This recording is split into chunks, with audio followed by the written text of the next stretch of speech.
Following the cataclysmic formation of Earth and its moon around 4.5 billion years ago, the planet entered a tumultuous phase known as the Hadean Eon, characterized by intense volcanic activity, frequent impacts from asteroids and comets, and the gradual stabilization of its surface. Initially, Earth was a scorching molten world with little to no liquid water, its surface dominated by basaltic crusts formed from cooling magma. However, the bombardment by countless planetesimals, rocky and icy remnants from the solar system's formation, played a pivotal role in enriching the planet. These icy bodies, originating from the outer solar system, delivered vast quantities of water, ammonia and other volatiles that had been absent in the inner disk where Earth accreted. As these materials vaporized upon impact, they contributed to a thickening atmosphere, creating a steamy envelope that trapped heat and prevented immediate escape into space. Over time, as the planet cooled below the boiling point of water around 4.4 billion years ago, water vapor condensed into relentless rains, pooling into the first global ocean that covered much of the surface. This marked the inception of an integrated ocean atmosphere system, where volcanic outgassing released additional gases like carbon dioxide, nitrogen, and sulfur compounds, forming a dense, greenhouse-like atmosphere that maintained high surface pressures and temperatures. The early atmosphere was predominantly carbon dioxide-rich, with pressures potentially exceeding 100 times modern levels, fostering a runaway greenhouse effect that kept oceans hot and acidic. As CO2 dissolved into the seawater, it formed carbonic acid, effectively creating a layered system where a CO2 ocean, in the sense of highly carbonated acidic waters, overlaid the deeper water masses. This dissolution process gradually reduced atmospheric pressure as gases were sequestered into the hydrosphere. Simultaneously, chemical weathering accelerated. Rainwater and ocean waters reacted with exposed silicate rocks, breaking them down and releasing ions like calcium and magnesium that combined with dissolved CO2 to form carbonate minerals. These sediments were eroded and transported to ocean basins where they accumulated on the seafloor, initiating a primitive carbon cycle that drew down atmospheric CO2 over hundreds of millions of years. Yet this nascent ocean was far from hospitable. It was ultrasaline due to dissolved salts from volcanic emissions and impacts, overloaded with heavy metals like iron, nickel and zinc leached from the crust, and highly acidic from sulfuric and hydrochloric acids. Such toxicity rendered the waters lethal to any potential life forms, with pH levels possibly as low as 2-4, inhibiting biochemical stability. Beneath this hostile surface, Earth's interior dynamics were stirring the beginnings of plate tectonics, a process that would transform the planet's geology and chemistry. By around 4 billion years ago, as the mantle cooled and differentiated, convective currents began upwelling hot material from deeper layers, pushing against the overlying oceanic crust. This upwelling displaced and fractured the rigid plates, while the immense weight of accumulating sediments and water caused gravitational instability, leading to horizontal slippage along faults. This marked the initiation of plate tectonics, where denser oceanic plates began subducting beneath lighter emerging continental fragments. Buoyant granitic rocks formed from partial melting and differentiation. Subduction zones recycled crustal material back into the mantle, driving volcanic arcs and further outgassing. Meanwhile, at mid-ocean ridges, fresh basalt erupted, spreading plates apart and allowing seawater to infiltrate cracks, where it reacted with hot rocks in hydrothermal systems. These processes not only shaped continents but also neutralized the ocean. Weathered sediments rich in alkaline minerals buffered acidity, precipitating heavy metals as sulfides and oxides that settled at ridges before being subducted into the deep mantle.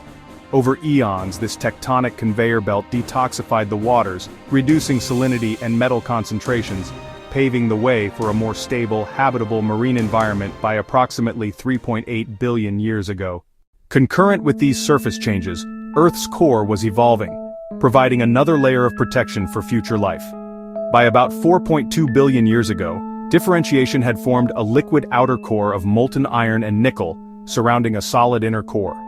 Buoyancy-driven convection in this fluid layer, fueled by heat from radioactive decay and residual formation energy, generated electric currents that produced a dynamo effect, birthing the planet's magnetic field.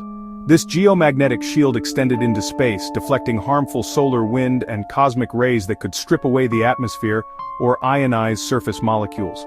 Without it, volatile losses might have rendered Earth a barren world like Mars. As Earth transitioned into the Archean Eon around 4 billion years ago, with a thinning atmosphere still hazy and sunlight diffusing, the first sparks of life flickered not in sunlit seas but in sheltered subterranean realms. One compelling hypothesis posits that primitive life arose underground, within the cavernous networks of geysers fueled by natural nuclear reactors. Radioactive decay emitted intense radiation, ionizing surrounding minerals and generating a diverse array of organic compounds, from simple precursors like methane, ammonia, and carbon dioxide dissolved in groundwater. Complementing this subterranean nursery were the amplified tidal forces of the time, with the moon orbiting much closer, perhaps 10 times nearer than today, exerting gravitational pulls that created dramatic ebbs and flows, even in inland lakes and pools. These wet-dry cycles, occurring daily or more frequently, concentrated organic molecules during evaporation phases, promoting dehydration reactions that linked amino acids into peptides and nucleotides into short RNA strands. Fatty acids, synthesized from hydrothermal fluids or delivered by meteorites, self-assembled into vesicular membranes, encapsulating these proto-life components and providing compartmentalization, a key step toward cellularity. Under repeated wetting and drying, polymerization advanced, yielding protein-like polymers that acted as rudimentary catalysts. Molecules circulated via geyser convection between the reductive depths and oxidative surface, fostering complexity. Interactions yielded increasingly sophisticated biomolecules, such as proto-RNA chains that bound to enzyme-like peptides, evolving into ribozymes, RNA molecules capable of self-replication and catalysis. This culmination, ribozymes replicating within lipid-bound protocells, represented the dawn of proto-life, around 3.8 to 4.1 billion years ago. These entities, though far from modern cells, possessed the basics: metabolism driven by geochemical gradients, replication via RNA templates, and enclosure in membranes that allowed selective exchange. Following the emergence of proto-life in sheltered subterranean environments around 4.1 billion years ago, Earth's geological engine continued to churn, profoundly influencing the trajectory of biological evolution. What some theories describe as a primordial continent faced relentless destruction as tectonic plates shifted and collided. As remnants of the subducted primordial continent descended toward the core mantle boundary, they carried with them concentrations of radioactive elements like uranium, thorium, and potassium, intensifying thermal activity in the lower mantle and strengthening the geomagnetic field. With the surface now shielded, proto-life began to expand its domain. Through incremental innovations, these organisms evolved rudimentary photosynthetic mechanisms, converting photons into electrochemical energy via pigments that captured light and excited electrons. This shift from geothermal to solar power revolutionized life's prospects. Yet, the Archean oceans around 4.1 billion years ago remained a gauntlet of toxicity. A mass die-off ensued, wiping out most protocells unable to cope. Survivors, however, innovated protective strategies, allowing aggregation into larger multicellular-like colonies. The culmination of these adaptations ushered in the third stage of proto-life around 3.8 billion years ago. Central to this transition was the evolution from an RNA-dominated world to a more stable DNA-based system. Double-stranded DNA emerged, providing durability against damage and enabling larger genomes.